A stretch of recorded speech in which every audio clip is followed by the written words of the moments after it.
right afterwards. And, you know, we were living in a really, really chaotic time.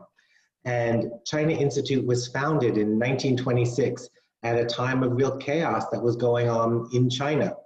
And so I think about our mission as being both very, very timely, as well as about being very timeless.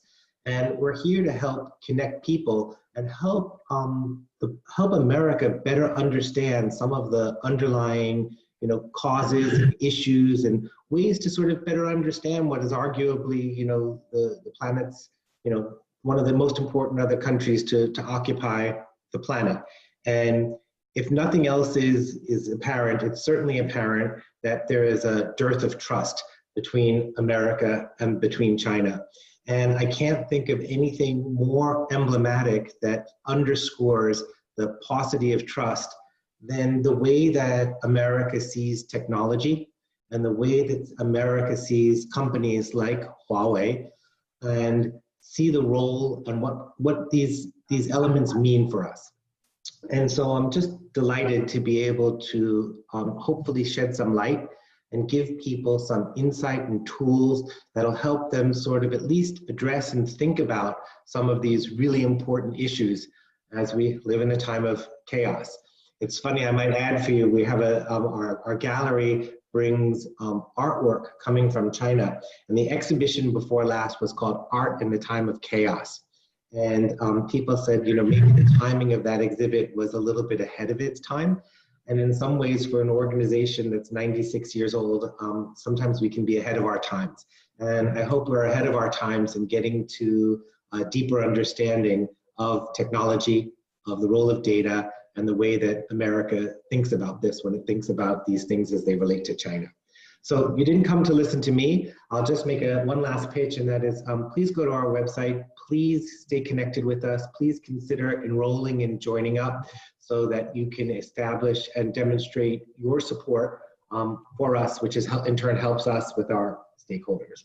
So let me hand it over to our head of programs, Dinda Elliott, to introduce the program and our distinguished panel this afternoon. Great, thank you, James.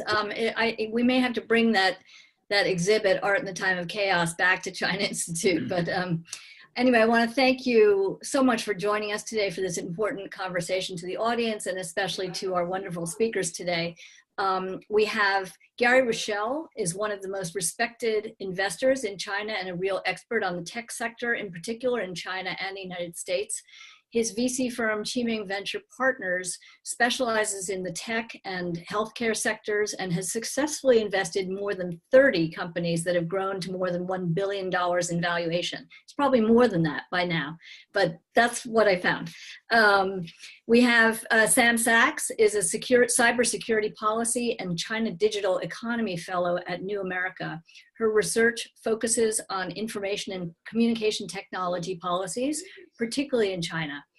She has many years of experience in cybersecurity issues. Among other achievements, Sachs launched the industrial cyber business for Siemens in Asia, focusing on the energy sector cybersecurity markets. And we're happy to have Joy Tan, who's SVP based in Washington, D.C. for Huawei, which, as you know, has been placed on the entity list, prohibiting US firms with sensitive information technology from doing business with Huawei without first obtaining a Department of Commerce license. But Huawei's global business continues, and the company has been deploying, in the meantime, its 5G technology in the fight against COVID. So we're going to talk about that today. We're going to talk about a number of things, three in particular: the power of 5G in fighting COVID, privacy issues, and the nature of the debate unfolding in both China and the United States regarding privacy issues, and the outlook for big data sharing between the United States and China. But since Huawei is so much in the news these days, we're going to start with you, Joy. We want to get to big data and COVID in a minute, but I think we need to start with the news. And so I want to ask you, how will the latest US measures to block Huawei from getting advanced chips from US companies affect the business? Yeah, sure. Thank you for having me. Well, Huawei's business has been impacted since May last year when we were put on the entity list. you know, essentially at that time we couldn't buy a lot of the products and components already. I'm experiencing a little bit of a sound issue. Are other people having a problem with the sound? It's kind of juddering a little bit. Nina, does it sound okay? I'm sorry to stop you, Joy. No, that's okay. Does it sound okay, Nina? And everybody? All right, why don't you keep going, Joy, and we'll jump in if it's not working. Okay, hold on. Yeah, okay. Yeah. Okay, so so since last May, our business was impacted already, and just about 2 weeks ago, the situation worsened actually. So basically, companies like Taiwan Semiconductor, if they want to sell chips to Huawei, they will have to apply for licenses. So you know, obviously Huawei's business will be impacted during this time, and we'll continue to evaluate how much impact it is going to have on our overall business globally. But, you know, a lot of US companies and jobs are being impacted at the same time. On average, Huawei buys $11 billion in goods and services from US companies. These are just all kinds of companies, not just chips.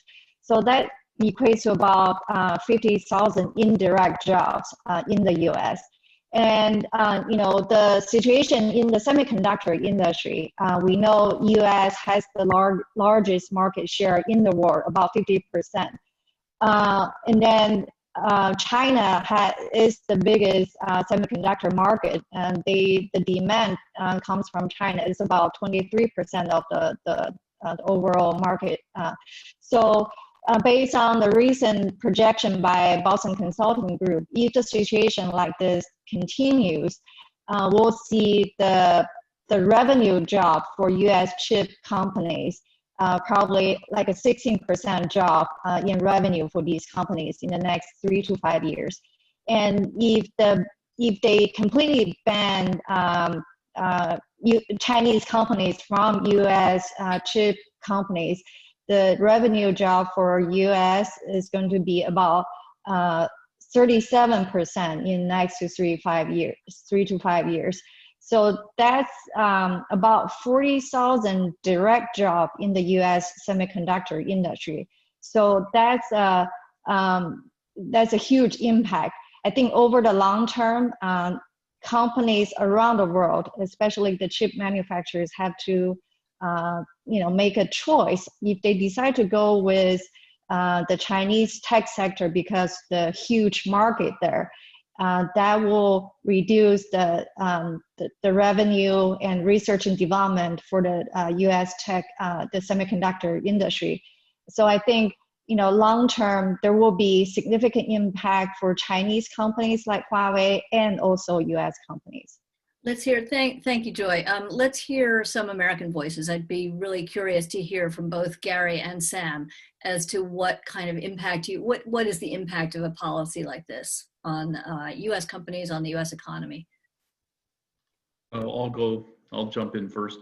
I think that the way Joy outlined the numbers, I think that makes sense. I think we're in a situation now, though, where people are not really looking at the economic impact. Everything has become a political, debate, back and forth. The practicality is that it will take China a significant period of time to come close to replicating the global semiconductor industry and the innovation required, the capital equipment required to do that. On the other hand, pushing China in that direction really doesn't make a great deal of sense. I think that you have to take the position of Huawei is not Huawei or the Chinese semiconductor industry in general is dependent today, and we've pretty much indicated to them that they should focus becoming less dependent in the future. So the capital, the intellectual capacity, the skill sets are going to push things in that direction. And instead of having discussions on standards and discussions on what it is we're going to be building in the next 5, 10, 15, 20 years in semiconductors, we're actually not having those discussions. Everything is in a political framework. And that means the likelihood of coming to a good outcome or a good solution is relatively low at this point. Sam, did you want to add to that? I would agree with everything that has been said. I would say that another factor to consider as well is the way that US components are increasingly going to be viewed around the world. So I think the competition between the US and China is less going to be playing out in each other's countries and more going to be playing out in Europe, in India, in emerging markets. And so one of the side effects that we've seen is this view that as the US government operates more from a political view on these things, it creates risk. So other manufacturers around the world that would rely on US parts are going to go, wait a second, having US parts in our supply chains is now a source of risk. So let's maybe design out those parts and go with other vendors. So there are second and third order consequences to this. The other one, which the semiconductor industry has made, and I'm not trying to lobby on their behalf, but I think this is an important point, is, and they've made this to the US defense industrial complex, is look, if we take a hit, we're going to have a hard time supplying the US defense industry, which then becomes a national security issue. If you take this bite out of us, how are we going to be able to rely on us to be able to make the sort of advanced weapons and equipment that the US defense industrial base relies on? And I think earlier they may have found a receptive ear with some folks in the Pentagon on that, and now it looks like less so. I want to get back to that later, but let's for now turn to the privacy issues. Joy, as you know, so much has been written in the Western press about China's use of technology to track people's movements, to track people's behaviors, focusing largely on the loss of privacy issues. I'm really curious, I know you're not in China now, but just based on your conversations with colleagues, family, et cetera, what's the view in China of privacy issues as they relate to the use of technology to track the movements? What are you hearing out there and seeing in your circles? Is this better? I hope the sound is. Yes, yeah, perfect. Okay, so I think in general, people are okay with the situation right now, especially during the COVID crisis, and people feel, they feel safer when there are stricter controls. It's partly because, Chinese cities are so huge and they're so densely populated, and they have experienced the SARS in 2003. And then they have seen how quickly the pandemic spread out when it first happened in Wuhan. So I think people feel when there are stricter controls, they feel safer. They're willing to follow these rules and policies set up by either the city or the federal government. So I think maybe this is part of the culture as well. And for example, in China, people are just very used to wear face masks. I mean, that's part of the common practice. And during this kind of situation, if people don't wear a face mask, they will seem strange, and people will look at you, how come, this person is not wearing a mask? It's very different from what we have here in the US or in Europe. So I think, in general, people feel safer when there are, this kind of policies. So that's what I'm hearing from families and friends and, colleagues in China. So a follow-up question, which I think really should be directed to Sam, because I know Sam has done a lot of thinking about this, and Sam, you testified about this. My understanding is that there is a law that requires Chinese tech companies to work with the Chinese government or to share data with the Chinese government if the companies are asked to do so. Can you talk about that a little bit and explain what that law, because this, of course, is kind of at the root, I suppose, of the trust issue. I know you've got a babysitter issue, so we'll skip if we need to, but this is kind of at the root of the trust issue that James talked about, and also at the root of the questions about Huawei in the United States. So can you shed a little light on it? And if you have to skip, we'll come back to you. Go ahead. About this, let's see if I can get through an answer here. Yeah. So we often hear references to a law. There is no single law that says this. What does exist is you have in the counterterrorism law, for example, there's a provision that requires technical assistance to assist in a national security investigation. So what does technical assistance mean exactly? You have a new encryption law that came out in January. You have a regulatory scheme called the multi-level protection scheme. I mean, we could rattle off like a dozen different laws, regulations, standards. I spent a lot of time looking at these in Chinese and English. There is nothing specifically that says you must provide a backdoor, you must turn over data. There are very vague level provisions that, depending on how they're interpreted, as is the case with a lot of Chinese laws, are used selectively as a tool as authorities see fit. Yes, go have water ice. So the question is, yes, if the Chinese government says, you know, we need access to something, do companies say no? Or can they say no if this is really pushed? Look, the reality is so much more complicated, right? So it ends up being this sort of negotiation. It's a dance. And I think sometimes we forget that the local security officials that are enforcing these very vague provisions, they don't just have security as one of their mandates. They also have economic goals as their mandates. So is it necessarily in the economic interest of a local official to compel a company to turn over its data when that data comes with tremendous commercial value that may not be in their interest to do so for commercial reasons? So security and economic interests of local officials are often not considered when we think about the ways that these very vague provisions are implemented. I've had conversations with a number of different tech companies in China who will say, look, there are plenty of examples where we routinely push back on data requests. It's very hard to come out publicly and say that, because then it makes it look like we're resisting our own government. So is the Chinese government increasing its ability to control and monitor the tech sector, particularly in the Xi Jinping regime? Yes. Does it mean that there is no such thing as confidential data in China? No. And I would encourage people to spend more time talking with people on the ground who are actually involved with compliance with these very complicated and vague provisions. Super interesting. And since we have you in a moment where your childcare is okay, I'm going to jump ahead actually with a follow-up question along those lines, which is that, you know, as you know, the narrative here is that the US is we in the States are super concerned about data and privacy, and that it's a complete free-for-all in China, that the government doesn't care about protecting data privacy at all. Is that narrative correct? Give us a little reality check on that.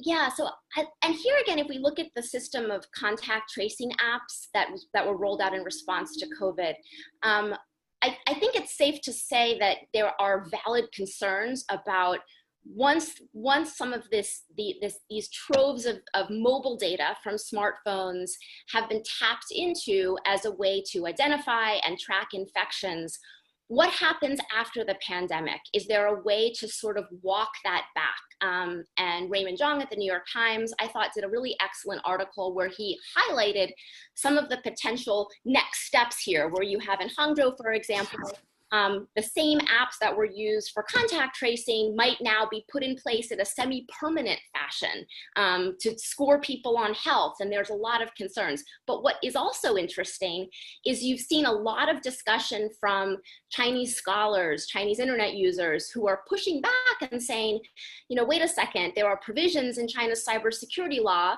that actually talk about consent to collect. And going back to the question of laws, we always cite Chinese laws as examples of why the government can do anything they want, but then in the same breath, people are perfectly willing to dismiss other laws like the spate of personal information protection regulations and the Cumming law as meaningless. So you can't have it both ways. Either you think the law is meaningful or it's meaningless. And what the reality is, there's kind of this dual narrative that's happening. So yes, you have the government increasingly looking at tapping into big data and using that as a source of control. At the National People's Congress this year, we had an announcement that the personal information protection law is actually in advanced stages, and privacy for the first time was written into the civil code. So will skeptics look at this and go, this is meaningless? Fine. but you have to at least acknowledge that there is more friction in the system, and none of this wouldn't be moving forward if that didn't exist. It is also, in my final point, it's important to highlight something that I call sort of China's split privacy identity. So as we see a whole new host of regulations coming on the books related to how data is collected, how it's stored, how it's shared, there is some concern that a lot of these new restrictions are focused on consumer privacy. So they're more an attempt to curtail what the companies do, but not what the government can do. And the question is there a meaningful way to restrict government access to data? Are there meaningful avenues for contestation, for oversight, for enforcement? And that's where it gets much more problematic. Yeah. Please go ahead, Garrett. If I can add one thing. Yeah. Sometimes we don't appreciate in the U.S. the skill and propensity for the Chinese government to experiment. And so what you have with a lot of these apps, whether in a lot of the other technology innovations, whether it's autonomous driving, scale experiments like Shenzhen back 35 years ago, is there's constant experimentation with technology in China. And it is, quite a bit of it is at the behest of the government, but a lot of it turns out to be just an experiment. I think the contact tracing and things, we'll see where that winds up going. I think the overriding concern of the government is they've been surprised a couple times by the fact that technology companies, particularly Alibaba and Tencent, wound up knowing more about their own customers and their own citizens than the Chinese government did. And I'm pretty sure that in the back of a number of these policies now is keeping that from happening again, meaning we're still going to have some kind of privacy, but we don't want companies to necessarily know more about our own citizens than we do. And kind of in the weeds behind some of these discussions, that seems to be, at least to us on the Qiming side, that seems to be what comes through. Mm-hmm. Joy, surely Huawei has been part of these discussions as the security privacy law is being drafted. Can you share anything about that? Like, is it what kind of a give and take is there between a company like Huawei and the government as this law is being written? Well, just as Sam mentioned earlier, this kind of law is not. I don't think China is unique. In terms of this kind of intelligence law, it is for counterterrorism or for things similar to that. Huawei is not involved in the legislation process. But what I want to mention is really the Chinese government has never asked Huawei to provide any customer data to them. And our founder, Mr. Ren, has mentioned that in media interviews. And he said if the government asks for data, he will not give the information to the government.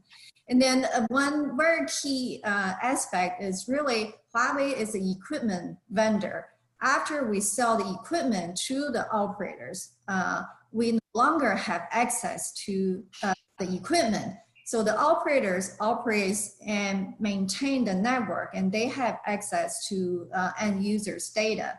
If they need any upgrade or maintenance of the network equipment, Huawei engineer will have to be authorized to do this work. And whatever the engineer is doing on their computer, every keystroke is logged, monitored by the operators. So they know what Huawei engineers are doing on their network. And if they see any abnormal behavior or any diversion of traffic, and they will immediately find out. So Huawei, has been operating in this space around the world for over 20 years. We never had a single cybersecurity related incident. So we're trusted by these operators around the world. And we have been working with the UK government for the last 10 years. There's a third-party independent testing center oversaw by the UK government. They have every year they issue a report. And last year they have said there's no backdoor in Huawei's equipment. So all these years work and track record have demonstrated Huawei can be trusted our solutions and technology should be trusted. So I think that's really, we continue to advocate, cybersecurity is a shared responsibility, not just the equipment vendors, the operators, the service providers, and end users all have to play a role in securing the cyberspace. And we need to have global standards. We need to test every vendor during this process. You can't just test Huawei's equipment and ignore other vendors during in this supply chain. So I think that's the message we've been trying to convey. Gary and Sam, are you, what do you see happening in the US? Are you expecting the controversy over privacy in the US and tech tracking to grow as Google and Apple roll out their new technologies? And do you feel like, the US concerns about privacy are well placed?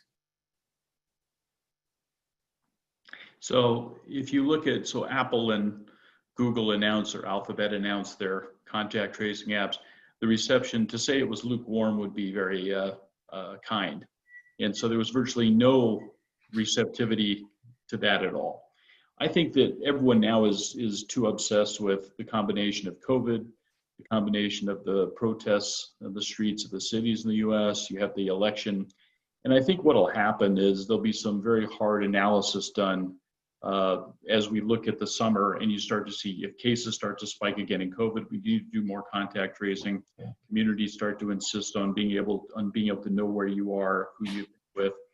So I think that will come from the pressure of simply dealing with that outbreak, dealing with that pandemic. The bigger issue will be, are you influenced online?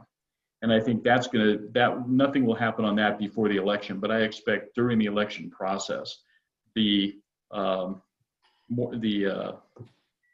I'm looking for, the post-mortem on the election will involve a huge amount of analysis on how people were influenced, how people were contacted, what kind of data was used.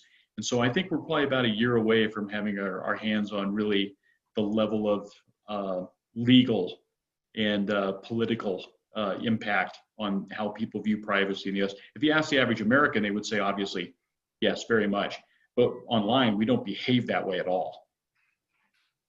Sam, what do you see? Do you want to add something to that?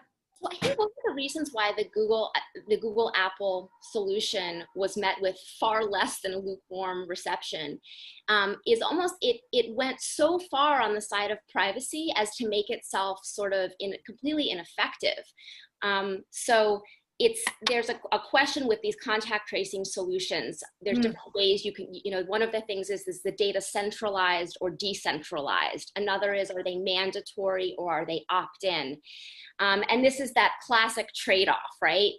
But in going so far on the side of privacy protections with decentralized data, with having them opt in, and that's just the technology. These solutions are not effective unless they're married with a very robust system that has nothing to do with digital technologies, that has to do with a rigorous testing system in place, that has to do with observing lockdowns, all of these things.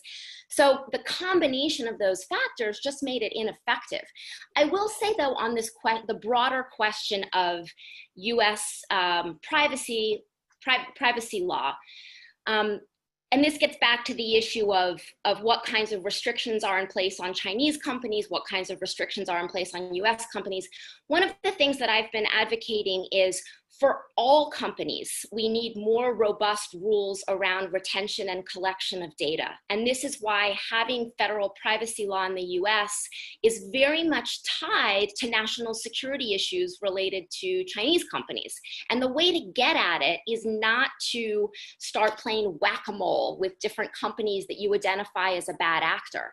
The way to get at it is to limit the amount of sensitive data that all companies, regardless of national origin, have access to. So let's think about, say, the Equifax hack, where where that's presumed to be a Chinese state-sponsored cyber hack.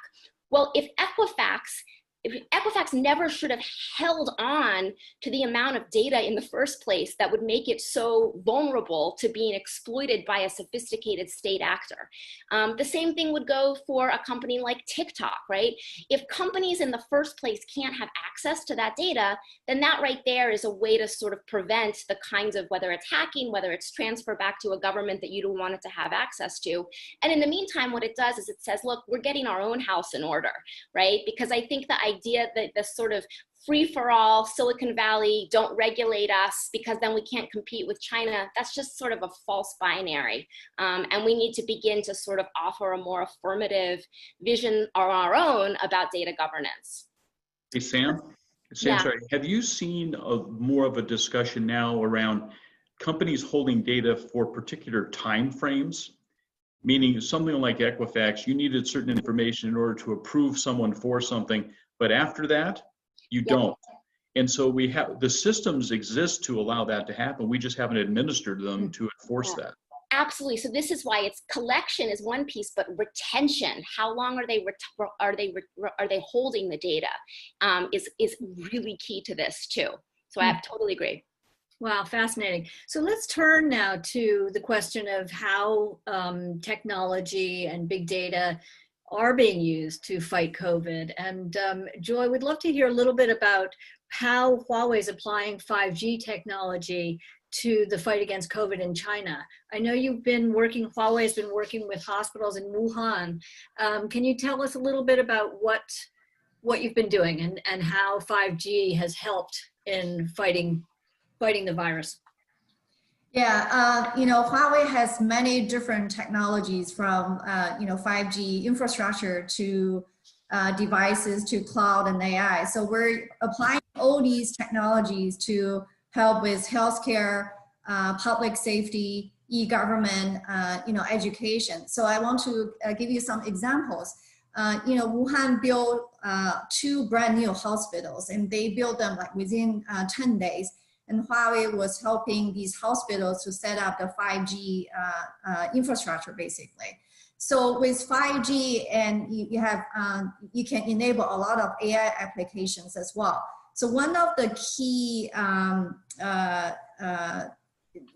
changes for the COVID-19 patient is their lung structure. So you can only detect that through CT scan. So traditionally, a CT scan, will take about 12 minutes for medical specialist to read the picture and then make the diagnosis. And we use AI and combine with the specialist. So the AI actually can read the scan within just 10 seconds, and quickly that result can be confirmed by a specialist within 2 minutes. So from 12 minutes down to 2 minutes. So it's like 6 times an increase in efficiency. So, we were able to connect a lot of doctors from different cities, because Wuhan was so heavily hit and there were not enough medical professionals to do all this work. So with 5G, you will be able to do remote diagnosis and remote treatment, and leveraging the medical staff from around the country. So that's one example on AI application. And the other one— Jump in for a second before you go to the next example. I'm just wondering, is this something that the United States has learned from China, or is there any sharing? In other words, are US hospitals doing the same kind of thing, using the same kind of 5G to read the CT scans so much more quickly? I don't know specifically, but I know, in the US, there are a lot of online medical visits. During this time, people don't really want to go to the hospitals or go to doctors in person, but they're doing remote doctor visits. So that has increased a lot. But I don't know if they're using 5G and AI to make diagnosis. Right. And I think another application for 5G plus AI is really to do drug screening. And Huawei was using our cloud technology and AI to help Chinese Research Institute to do, drug screening, and they screened 160 million molecular compound in the library, and they that's like during a week time frame, and then they came out with 8,500 drugs that potentially can be effective to treat COVID-19. And then, with all these AI applications, they were able to do 10 million simulation calculations within 1 day. And finally, they screened out 5 antiviral drugs during this whole process. So this is what we're seeing using, AI to, do diagnosis much faster, and to screen drugs. And there are many other applications as well, like you see these thermal scanning at airports and train stations. Those are enabled by 5G and the AI as well. Yeah. Got it. Dinda, Go ahead. if you want an example of how this isn't working now between the US and China, there's a Chinese company called Infravision that happens to be a Qiming investment. So we've had 8 companies investing or doing protocols around COVID. So the first Chinese vaccine company, CanSino, is a Qiming company.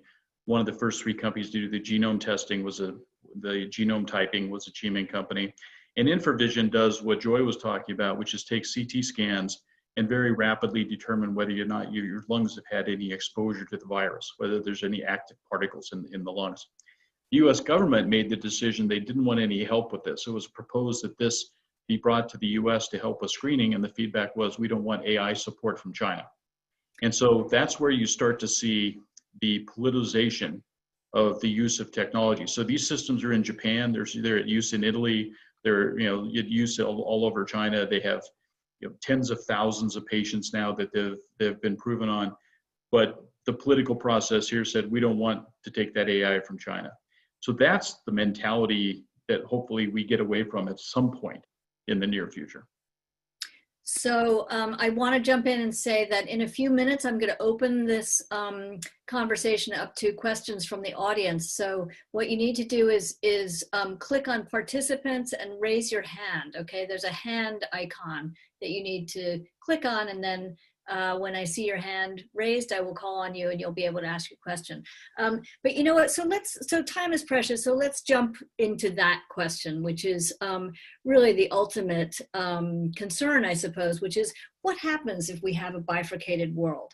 And what happens, it looks like what you're suggesting, Gary, is that there's not a lot of sharing going on. I was going to ask you, Joy, how much sharing is there in terms of big data between, China and the United States right now, but what happens, so, talk about that and what happens in the future if there is no sharing of big data between the two countries? That's a question for all of you.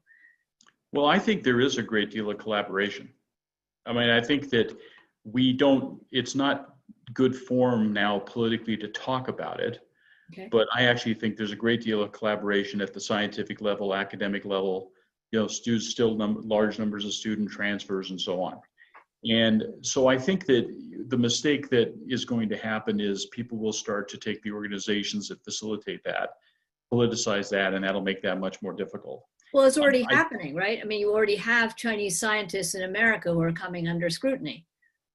Well, and some with good reason, because they didn't disclose hundreds of thousands of dollars of payments they received. So assuming there are no angels or no saints in this particular process, it really comes down to what it is the U.S., how does the U.S. prioritize these activities, these cooperative activities? How does China, prioritize that? But I think that the difference between the kind of collaboration that will be required, AI will require collaboration because we're going to have some common rules of the road relative to, as Sam was talking about, how do you collect data? How long do you maintain the data? How's the data analyzed? Who owns the data? Who owns your own personal data? If the world splits to where there are multiple forms of that, things will get very messy. And so what you hope happens is at the standard body level, anything associated with broad-based policy, there's at least entities talking to each other at the government level. Right now, clearly that's not happening anywhere near the level that I would like to see. And others may have different opinion, but I don't think we're anywhere near where we need to be today on that. But the amount of data and the sharing of data across borders, Chinese patient data can now be shared in a way it doesn't have to leave China. You can use different kinds of encryption algorithms and actually look at and modify data without breaking the encryption. So is it your understanding that American doctors, scientists, hospitals are learning whatever they can from the Chinese experience? They're learning some, but not nearly what they could be, and vice versa. Because the technology solution to take data, put it in what's called homomorphic encryption, have people be able to manipulate that to their purposes without changing or modifying the core data, that technology exists. But instead of focusing on how we proliferate that, we've kind of retreated to our respective corners and said, well, you can't have any of our stuff. Well, that long term is just not the right answer. Sam and Joy? Well, from what I have heard, that some of the doctors, they're really well-known doctors who fought in the front line in Wuhan, had shared, findings with U.S. researchers and medical staff, and people from Europe as well. I think it's good to, definitely we need to share the information because there's so many unknowns of the virus, of the pandemic, but they're probably not very organized, and they're just doing that on their own, not very organized. But I think just in general, from a technology perspective, Huawei's business has been impacted. A lot of tech sectors in the U.S. are being impacted. When I've talked about jobs and businesses and revenues and all that, I think for the longer term, the technology decoupling will actually make the innovation more expensive and slower. And we have seen that from 2G to 3G evolution timeframe. There are different technology standards in Europe and in the US. So it took longer time for the operators to deploy the network, to manufacture different devices to accommodate different standards. So eventually the consumers actually end up paying for the price, right? You pay more money for less innovation. So I really don't want to see that happen again, because really for the first time for 5G, we have a global unified standard. And we definitely want to see this kind of global collaboration continue.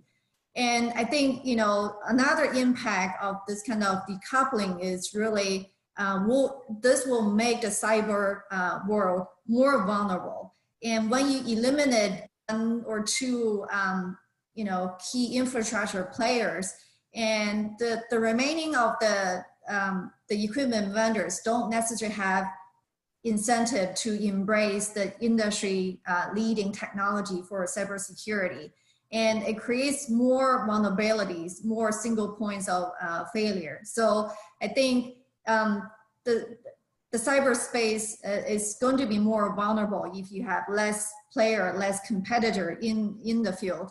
So we don't want to see that happen either. So definitely, we want to see continued global collaboration and joint innovation from research and from universities, institutes, and from businesses in general. We don't want the global supply chain to be disrupted. Sam, your thoughts on a bifurcated world? Well, I was really glad that Gary brought up the point about homomorphic encryption, because I think oftentimes we're just focused on the policy solutions to this and less focused on the technology solutions to this. And so and particularly when it comes I think you're going to have to explain to us what homomorphic encryption is. Gary, I'm going to let it slide, but since you're bringing it up again. Gary, I'm going to let you do that one. Or just roughly, generally speaking. Generally, there are different sort of techniques that can be used to keep data anonymous while getting the benefit of training that data to make using machine learning to make AI systems smarter, right? So there are techniques that sort of keep the data protected while tapping into the innovation that comes from the learning on the data. And there are a number of these sort of techniques. And I think that that's a really important part of the conversation. I'm really concerned about both coming from Beijing and from Washington. I think we're seeing increased data nationalization. And it's not just these two governments, right? India's doing it. There's sort of a rise around the world with governments looking to wrap sovereign borders around data, essentially saying, my citizens' data needs to stop at the physical border of the country in order to make that data most secure. And I think that so as we're seeing this sort of race to the bottom in sort of nationalizing data, these kinds of techniques are increasingly important to sort of create assurances so that data can flow freely, so that we can get the public health benefits, for example, of sharing data sets while keeping those data sets secure.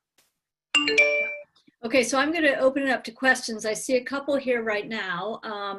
Earl Carr. Nina, can you unmute Earl so he can ask a question? Yes. Good afternoon. A little bit louder. We can't hear you, Earl. Sure.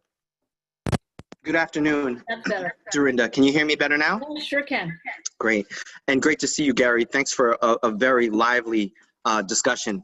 I was curious and fascinated with the notion of the retention of data for a limited period of time for companies that are experimenting in this kind of notion. Can you give some specific examples of which US companies are doing that, either US or Chinese companies, and what should be done to better promote this concept more widely, both here in the United States, China, and the globe more broadly? Thank you. So the comment would be, I can't give you the names of companies that I know for a fact are doing that. It's an observation more based on the discussions of what's capable in the technology. And certainly with cloud, certainly with the advent of more cloud computing and more decentralized data storage, you certainly have the ability to say that even you could even say the data resides there, but you've lost your access to it. This is a development that needs to happen, but generally because it'll be expensive and it'll take some time, until there's a policy around saying you have to do it, companies will generally not do that. Facebook will not willingly say they no longer have access to 10 or 20-year-old photos.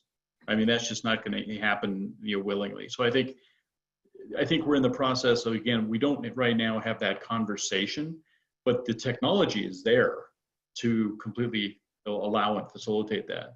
I don't know, Sam, if you or Joy have examples, specific examples you can talk about that happening. We hear that with a lot of our portfolio companies now in fintech, saying that the idea of accrediting someone to enter into the system doesn't mean that you need everything you needed for that accreditation on a permanent basis.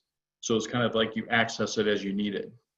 So here I think at least on the policy side, the Chinese conversation is sort of counterintuitively ahead in the United States. If we just look at what's written down, China's personal information security specification, which is like the landmark data privacy standard, has section 6 is all about retention limits. And I just pulled it up and I was reading it. It says the PI retention period should be the shortest time needed to achieve the purpose. After the aforementioned PI retention period, controllers should carry out deletion or anonymization.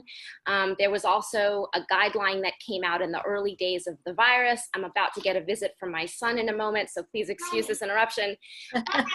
You have to wait. Someone's still downstairs to be called Sophie. Okay, cool.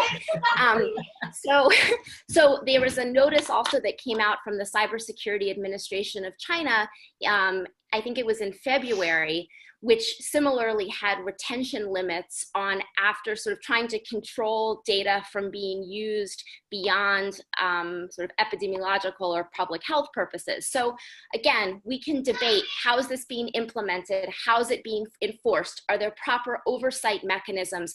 Is there a way to read this to say this is the way that the government wants to get more control over the way that private internet platforms are handling data?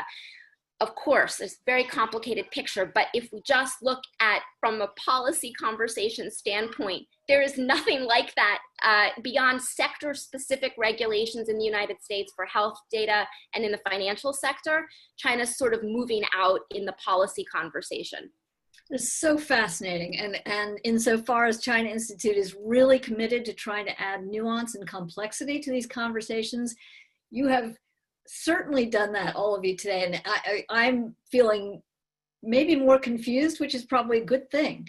But that idea that China is really driving a conversation about privacy, you know, data privacy, et cetera, is just totally fascinating. But okay, we got another question from Jeffrey Tao. Can we unmute Jeffrey Tao, please? Jeffrey, we can't hear you. You need to unmute yourself. Hello, can you hear me now? Yes, we can. Yep. Yes. I'd like to thank Dinda for moderating and all the three panelists for a very interesting discussion. There was a certain amount of discussion about today about the lack of trust between the two countries, and for the most part, it's been focused on the two governments, and relations have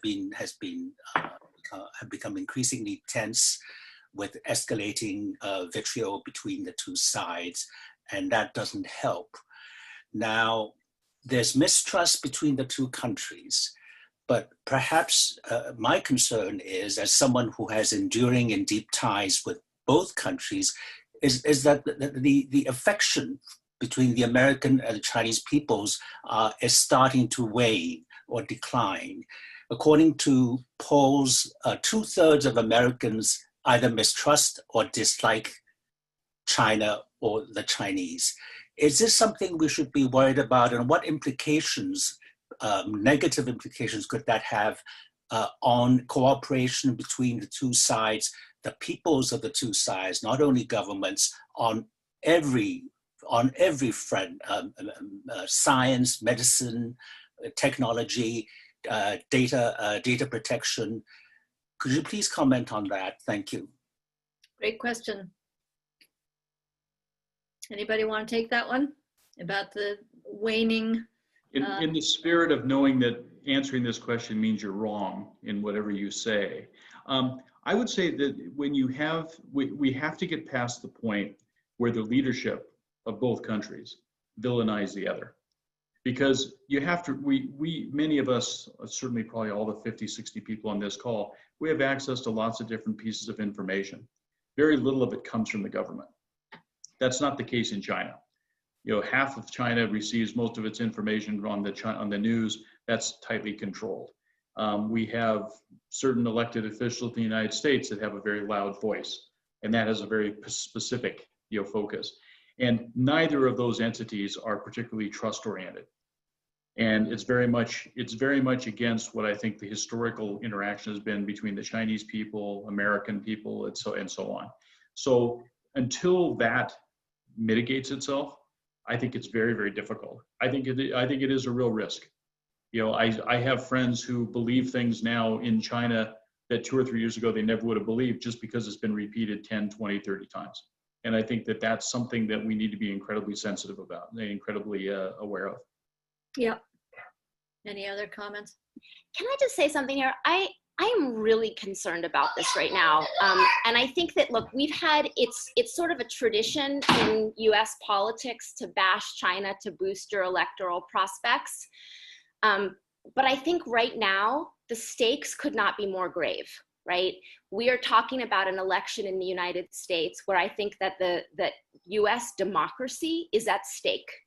And so right now, if when Trump going into this election has over 100,000 deaths and an economy at a level not seen since the Great Depression, by blaming China for that, and look, both sides are responsible. We had suppression of information in the virus in China in the early days that could have saved thousands of lives around the world.